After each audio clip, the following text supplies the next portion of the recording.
we don't really discuss folks that are experiencing my type of eating disorder in larger bodies, because you look at fat bodies and you just all of a sudden say, well, you're healthy and all you do is sit around and eat. But for the world to say that all I'm doing is sitting around and eat when I'm starving was horrible, because anybody, any size can starve. That was Tess Holliday, a plus-size model and body activist who opened up with the TamFam Season 3 about online hate after she revealed her anorexia diagnosis online. Wanted to bring this conversation to light. It was inspired by a piece in The Atlantic declaring the body positivity movement is over. The writer of that article, Annie Joy Williams, is here with us as well. Maui Bigelow, a body positive influencer. When I say that line out loud, the body positivity movement is over. Listen, Bill Maher said on his show that people who talk about healthy at any size have, quote, blood on your hands. I mean, who's looking to Bill Maher for advice, though? I'm not. And also, there's so many people in those positions that easily kind of say those things without actually having any knowledge about what they're talking about.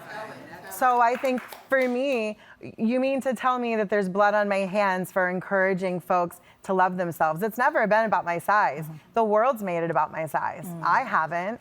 I've just tried to exist and tell others to love themselves as they show up right now. I've never told anybody to lose weight. I've never told anybody to stay fat. I've always just said, love yourself, because the world is a really hard place. And if you can't love yourself where you're at right now, then, babe, life's gonna be hard. And that's interesting, because you both have said that. Maui, you said the same thing. This wasn't about how you were presenting yourself in an outfit or how small you could be. This was about loving yourself in the body that you're in. How did people start to get it so wrong then?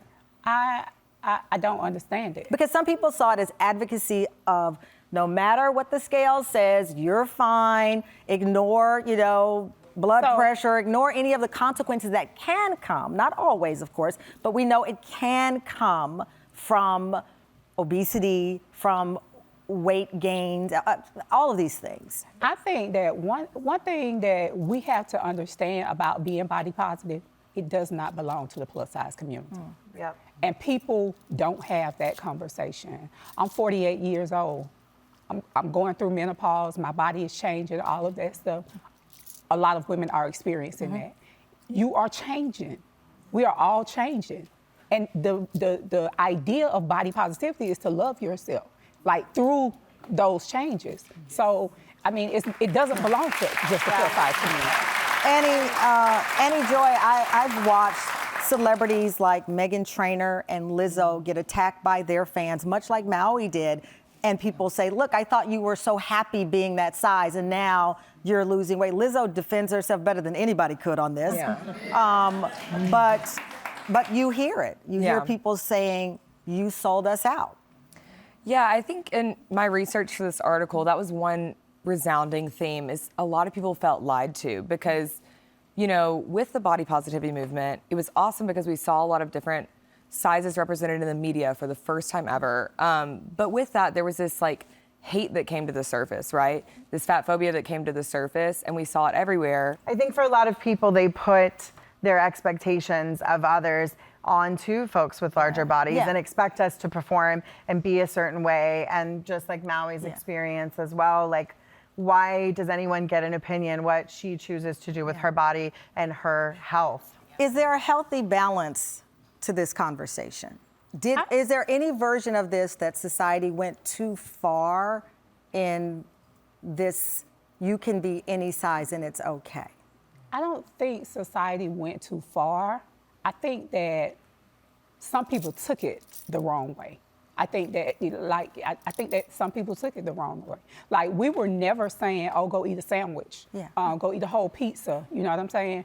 Let's fry some chicken. We never said that. The movement was not about, get fat. It's fun over here. We never said that. What we were saying is, okay, I'm fat. I gained too much weight. I got to dress. But you're saying exactly what Tess, this was about saying love yourself. Yes. I grew up, I've been a chubby girl. I've been a chubby girl most of my life. And my weight gain was attached to trauma. Because as a little girl, I was sexualized by older men and approached by older men. And I told myself, because I had heard so many people talking about fat women, I said, okay, if I get fat, then they'll leave me alone. Right. That is really, my relationship with food came from a traumatic place. However, in that time, like, my big mama was a curvy girl, my auntie Carolyn was a curvy girl, my mama was a curvy girl. So all of these women that I loved and respected and I looked up to were, you know, they were curvy women. And so I was like, okay, it's okay. Right, but I think that's the point of why we wanted to do this show, Annie Joy, is exactly what Tess and Maui saying. This was never about go and be unhealthy. It never was. This is about loving yourself, because we all come in different shapes and sizes and body types. So how did the voices that co-opted the movement and made it where it was a marketing thing about, you know, eat whatever you want? These women never said that. Nobody ever said that. How did that message become so dominant then? You know, Social media, because somewhere it became this undercurrent darkness of you can eat whatever you want. Nobody ever said that. Tess never said that on her show. Maui's never said that. I've never met a body influencer who has said that.